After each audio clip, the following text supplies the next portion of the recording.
Friends అందరూ ఎలా ఉన్నారు? సో నేను మీకు ఈరోజు అయితే వితౌట్ హీట్ కర్లింగ్ ఎలా చేసుకోవాలో ఇంట్లోనే ఈజీగా అయితే చూపిస్తాను. ఫస్ట్ హెయిర్ మొత్తం స్ప్రే చేసుకొని వాటర్‌తో కోంబ్ చేసుకోవాలి. సో నేనైతే స్కార్ఫ్ తీసుకున్నాను. అది మధ్యలో పెట్టి క్లిప్‌తో అయితే సెక్యూర్ చేయాలి. ఇప్పుడు చిన్న చిన్న పార్టిషన్స్‌గా తీసుకొని ఆ ట్విస్ట్ చేస్తూ ఆ క్లాత్‌కి మొత్తం హెయిర్ మొత్తం అలానే చేయాలి.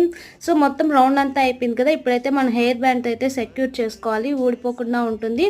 సో మీకేమైనా డౌట్ అనిపిస్తే కొంచెం క్లిప్ కూడా పెట్టుకోండి. సో 2 సైడ్స్ అయితే కంప్లీట్ అయిపోయింది కదా! ఇప్పుడైతే మిగిలిన క్లాత్ ఉంటుంది కదా! సో దాన్నైతే వెనకాలైతే బాగా ముడి వేసుకుంటాము. సో రాకుండా మీకేమన్నా ఇంకా అనిపిస్తే ఆ క్లిప్పు బ్యాక్ సైడ్ అయితే పెట్టుకోండి.